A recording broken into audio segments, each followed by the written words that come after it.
Greetings. This is Arvette McLean with Speak, The Universe Listens. New ways to view age-old challenges.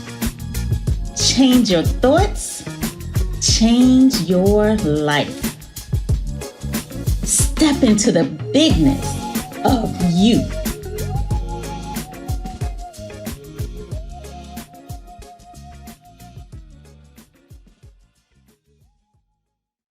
Greetings and welcome to today's episode of Speak, The Universe Listens.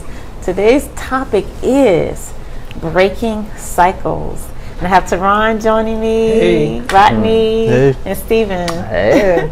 How's everybody doing? Good. Oh, y'all ready to talk about breaking cycles? Yes. Yeah, I got something I need to break. Oh, yeah? Maybe. Yeah. Okay. We can't wait to hear more. So, Steven, you want to open this topic? I will open it up. Breaking cycles. For me, I think it is something that we all have, that one thing that we just want to get out of doing. And it's something, it's like a cycle. And I can say for me, at one time, I think I had a repetitive pattern. And I never ever realized it until I was doing some research and I was reading up on some things, and it was just talking about like how we go about doing the same old, right?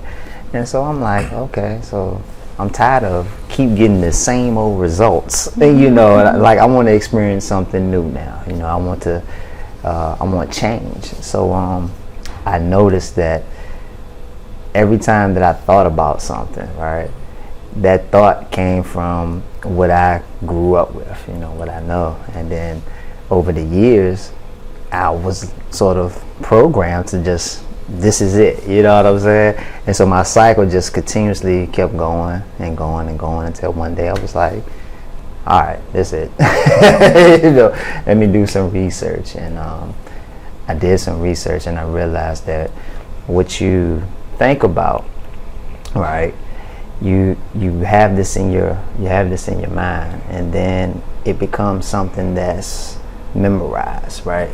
First you think about it, then it becomes an emotion, and then it's memorized. And so that's where the cycle comes in, because you like how your behavior is something that's been memorized. So now you gotta deprogram it, so how can you deprogram it?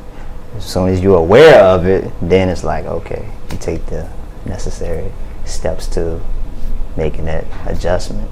So what's something, you guys, I would say, like, what is something that has been a cycle for you, and like you just broke it?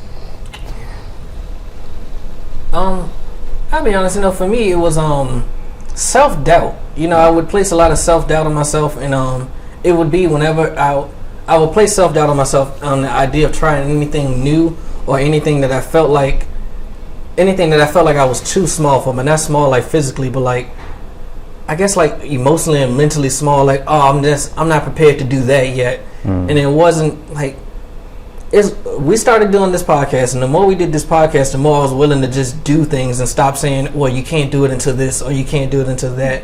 So I think the cycle that I broke was not feeling big enough, honestly.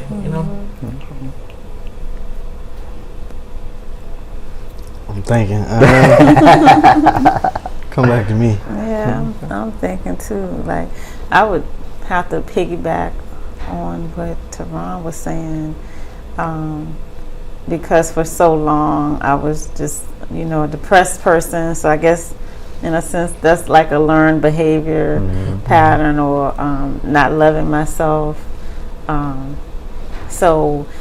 But like that one thing of not having self-love, it permeated every single area of my life. Wow. And so that one thing, I guess, was just like a snowball effect. Right. I would say, like what you were saying, Teron, opening up was one of the biggest for me. Like, I used to think to myself, didn't want to be around nobody. I'm cool. I'm solo dolo. I'm fine. Don't want nobody in my business. And coming on to the podcast, I started to really get, I'm already comfortable now just opening up to people. And I got rid of that mindset of thinking like everybody's after you, you know, people are against you, you know, nobody want to see you happy, you know, everybody. And I think that came from, you know, from what I grew up and what I seen, you know. So that was one of many things that I had to break out of, you know. I think a thing I had to break out of was procrastination. Really? Yeah. So I would wait to do things, and I would wait until they like had to be done, and I'm guilty. and I would like glorify my procrastination. like yeah, I'm gonna do it last. You know, just yeah. So yeah, that was one thing I had to think of, had to get out of, and I had to. Well, I didn't have to, but I thought, like, asked myself, why am I doing that? Like, why? And it's like, I don't know if it's like what Teron saying, like self-doubt about things, or not being open to something new, or things like that. So yeah, I had to ask myself, why am I procrastinating? Why am I, doing that? I think like when I was, I had the same thing too, man. Procrastination, and I had an attachment to waiting at the last minute. Like what you said, you didn't know why. My why was, okay, I'm gonna get it done, but I'm gonna get it done when I'm ready to get it done. And then when I get it done, it's at the very last minute. So I was thinking to myself, okay, well, if I'm holding on to this attachment, right, let's try something different, and let me see if I actually start early. What my outcome might be, like how will I feel, like how things would turn out for me. But yeah, that was one of many of mine. Yeah. I think another one was breaking the cycle of worrying about things. Cause it's like, what did worrying ever, like, there's no situation where you worrying about it and being stressed about it helped it. Like that never has happened. If that happened, I want to know. Like somebody tell me. So, but yeah, so like just getting out of the habit of the cycle of worrying about things that, especially things you can't control, like things outside of you. Because a lot of times we want to try to control the things that we honestly can't. The things outside of who we are, we want to try to control it. And so, and that brings worry, and I realized that like worrying about things and all of that it's just like another form of fear, and so yeah, just getting out of the cycle of worrying about stuff. Getting out of the cycle.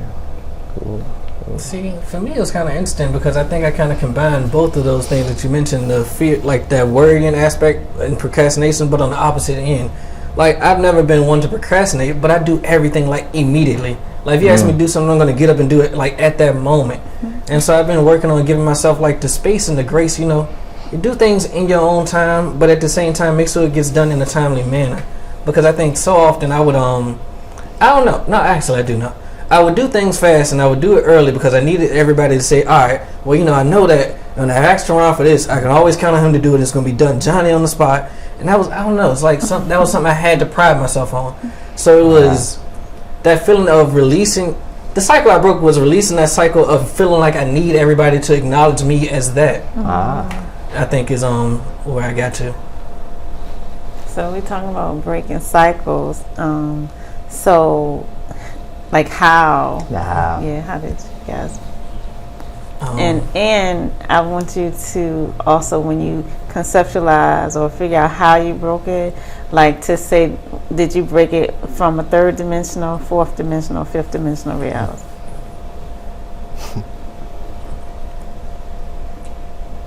Yeah, so that feeling of needing to be the most relied upon, I kind of it went gradually for me. So first I broke it in the third, in the sense of, well, you're allowed to do things on your own time. And then I got into like that fourth, fifth range where it was, well, nobody sees you any differently because they all see you as what you are, and you are everything that you want to be. So if you want to be reliable, just say you're reliable and people see you as reliable. Yeah. Or if you want to do this, just be that, and then it will be that. So for me, it became, I stopped feeling the need to hear people say, oh, Teron's reliable. When I started just feeling reliable in myself, it's like, no, like I come through. Like I just know I come through. And so I think that is what broke that one for me. And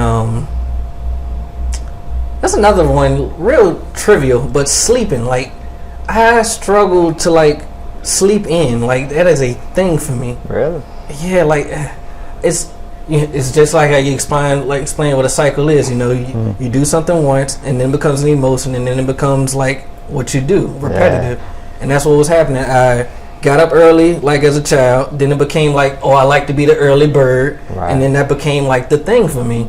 And so the way I broke that was kind of just.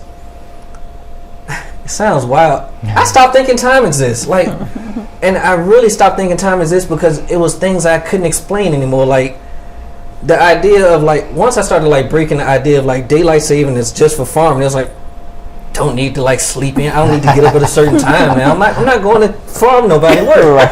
So I can sleep in. It was just little things like that. Okay.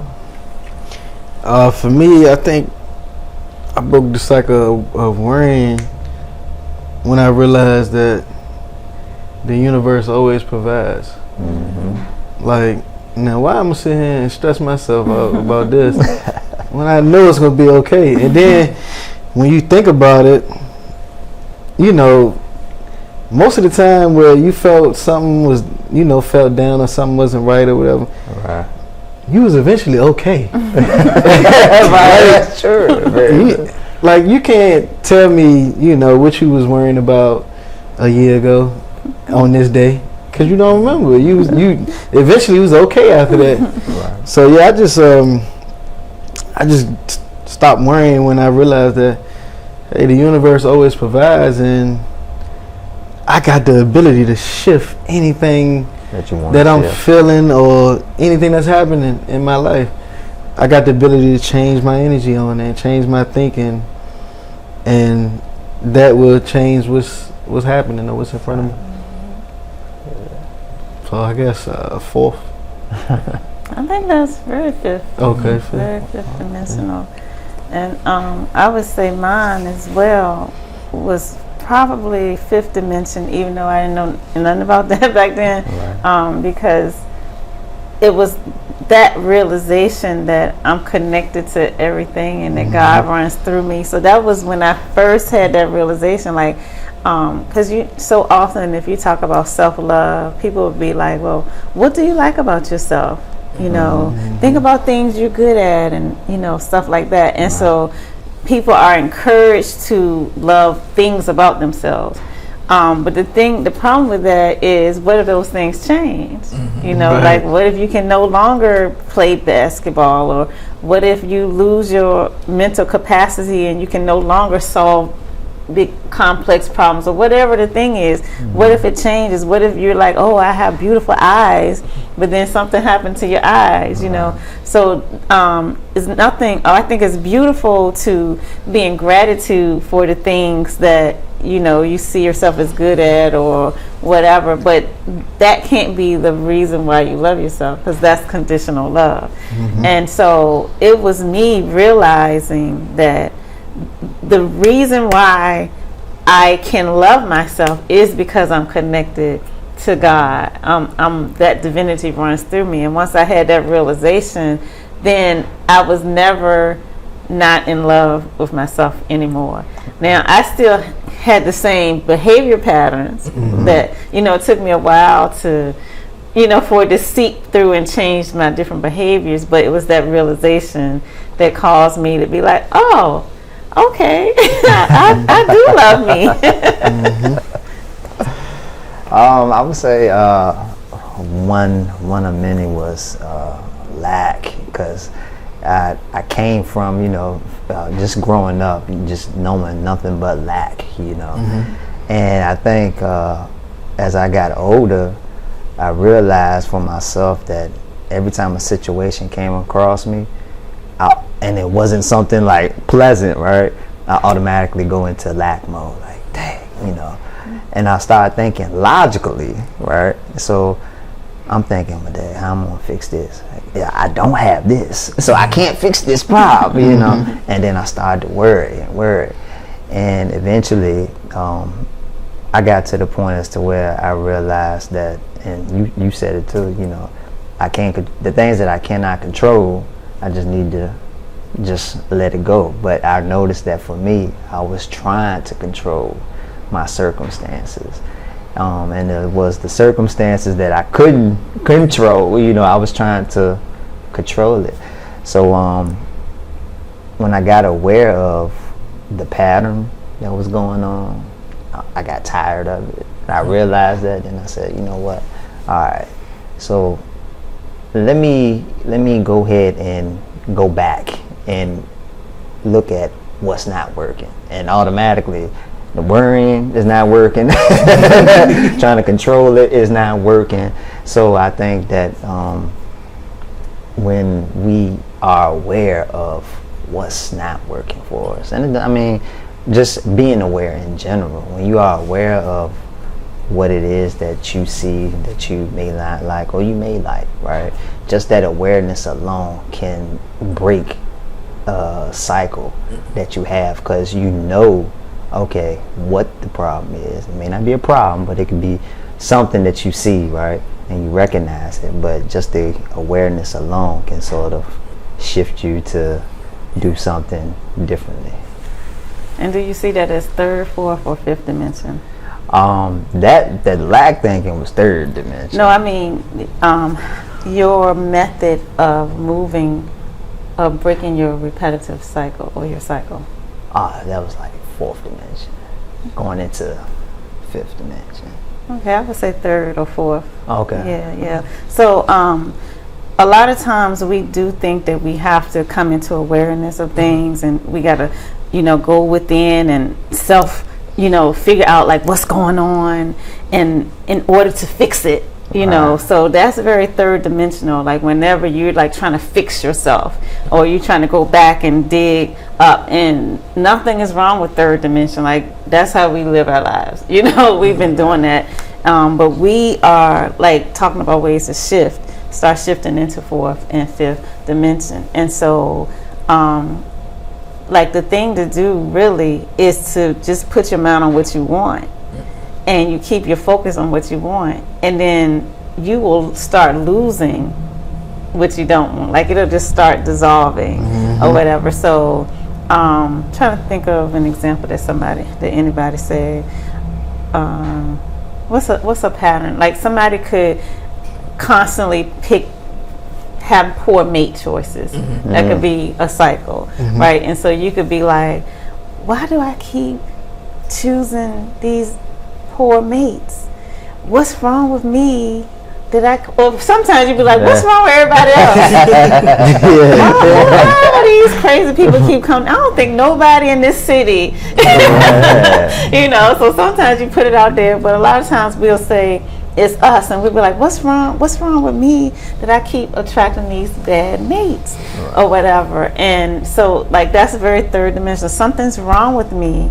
I have to figure it out, and then I have to fix it. And so you go through relationship after relationship, destroying everything you have. Trying to fix. trying to fix it. Where in reality, you could just start focusing on, okay, how would I want my relationship to look?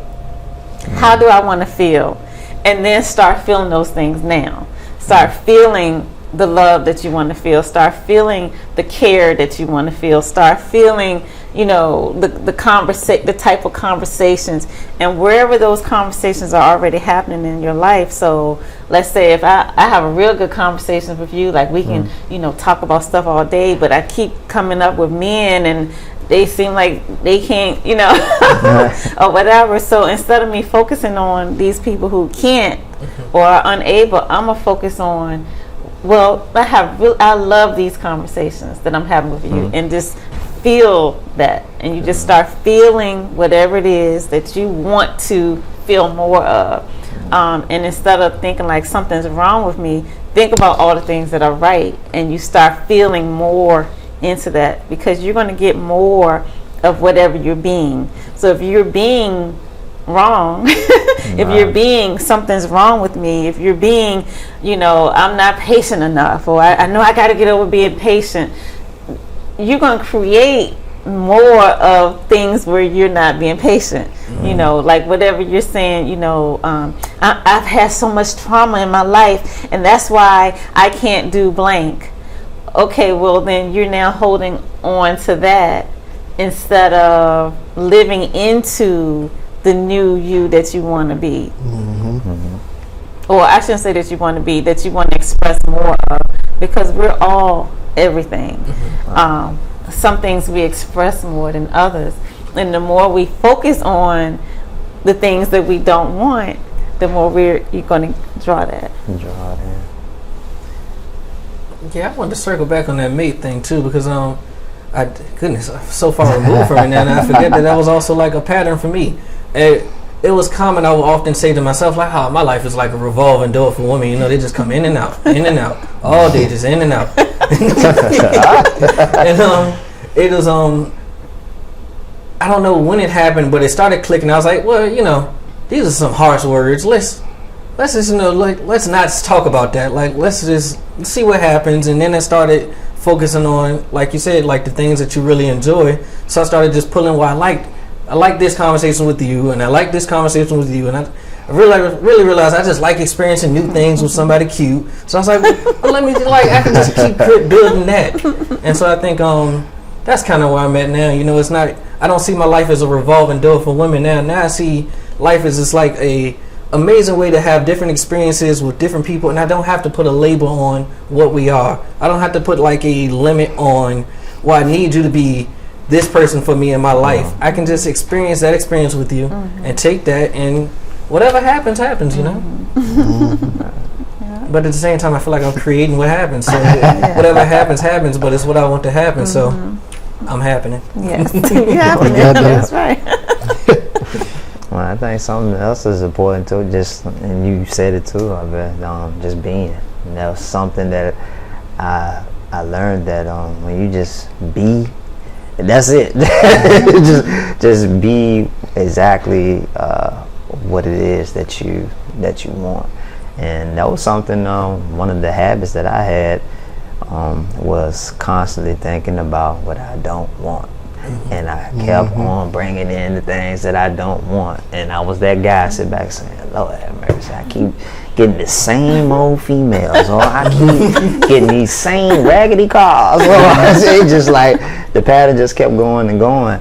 And I just realized that, you know what, just be. No matter what, just be. And I think, well, not think, but I notice in certain situations for myself, things start to change. And I wasn't coming from the space of, like I said, I used to once think of lack when something bad happened. Something bad happened, it's like, okay. that's exactly how I am. It's like, something wrong with the car, and I have to fix it, and it's unexpected. I may be mad for 5 minutes or so. I may be mad, but then after a while, I just, it's like, hey, I'm not going to complain about it or cry about it. The universe got me, And when I continuously put myself in that space, then everything, it's like, okay, it starts to lighten up, things start to flow. One cycle that I'm working on breaking, and is I want to put it out there so that way everybody here can hold me accountable, is I have a habit of always looking for what's next, or not even just looking for what's next, or being so excited about what I want to be next that I'm never in the moment.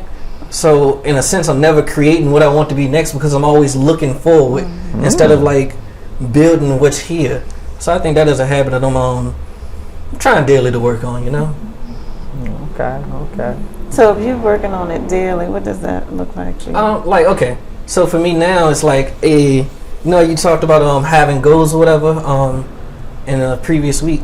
This lately, like I've done it in a work sense. Like now, like in work, like they have a goal or whatever, and I'm like, we'll get that number, but I think we're gonna go well past that number. But at the same time, I don't have to worry about it. I just want to focus on the day to day. What can I do today to make today great?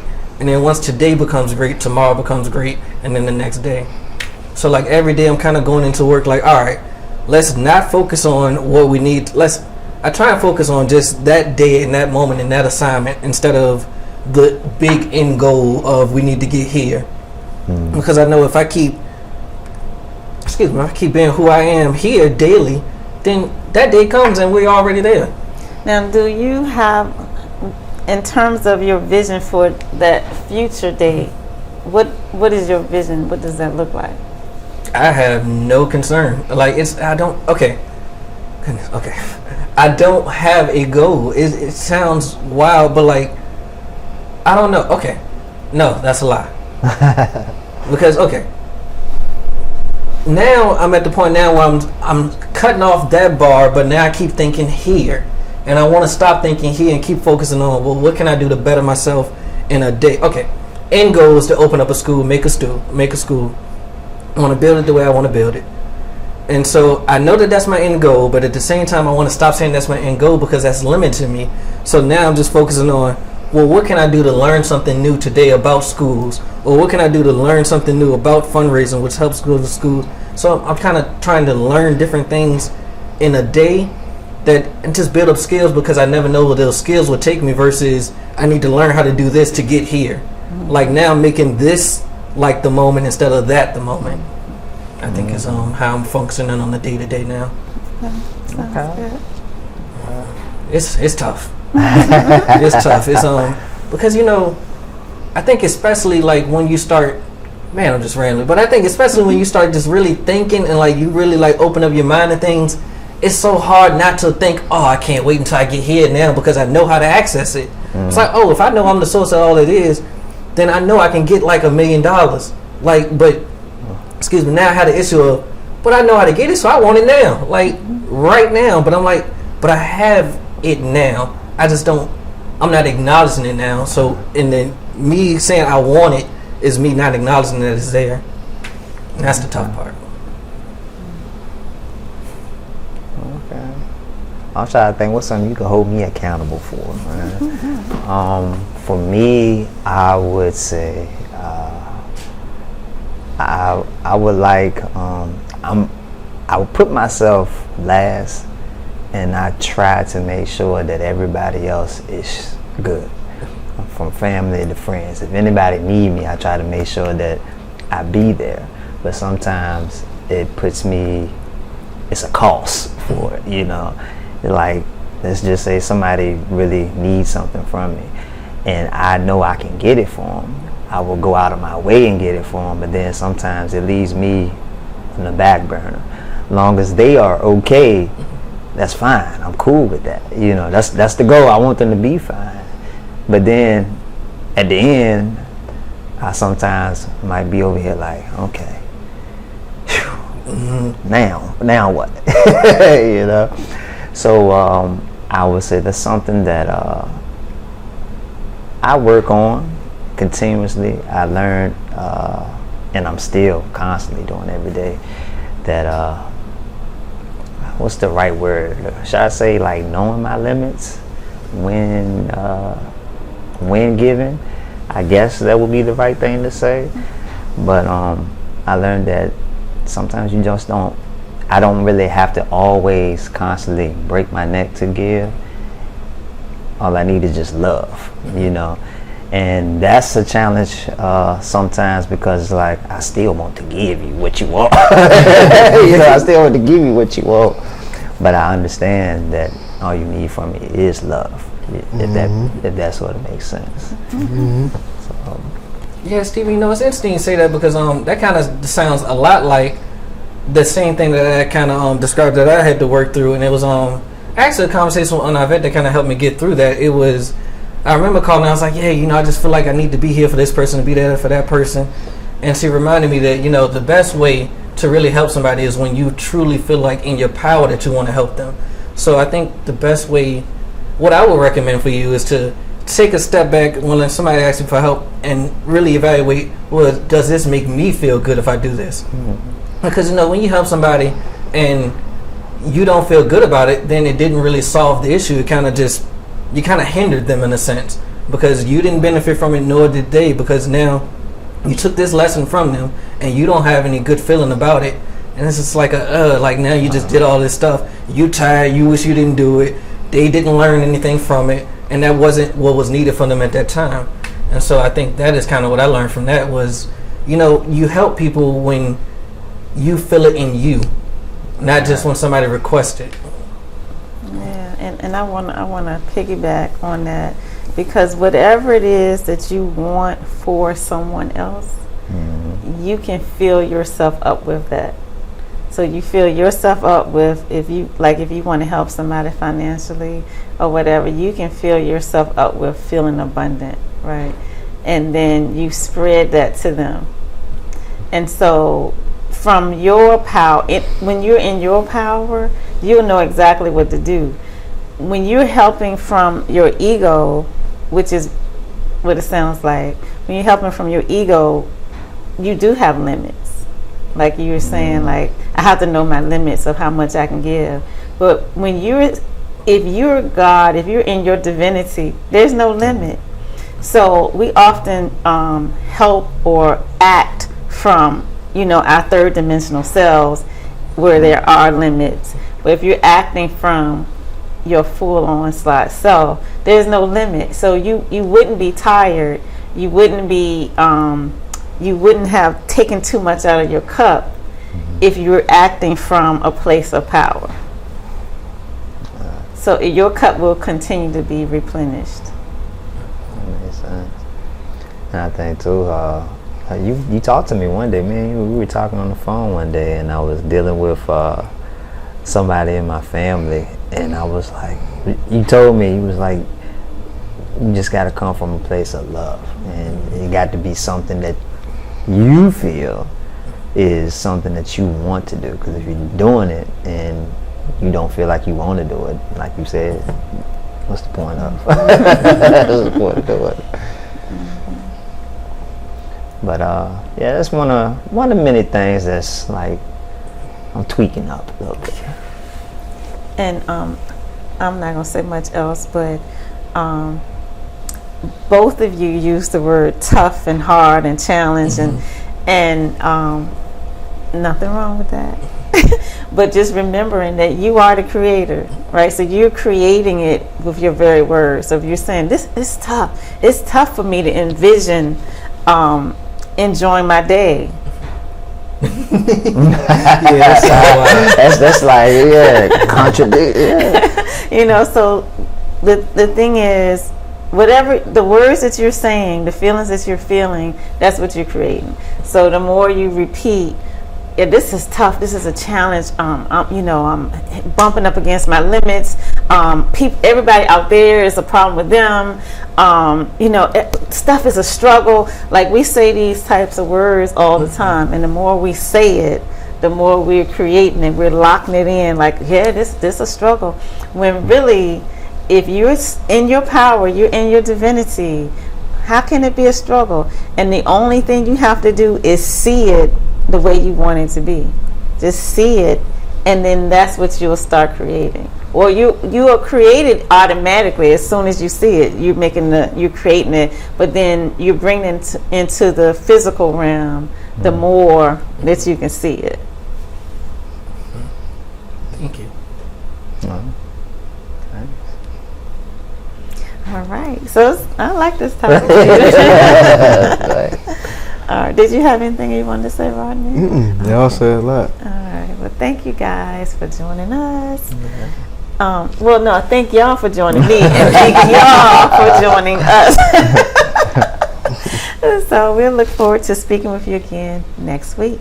Until then, this is Arvette. This is Steve. Rodney. It's Ron. Bye.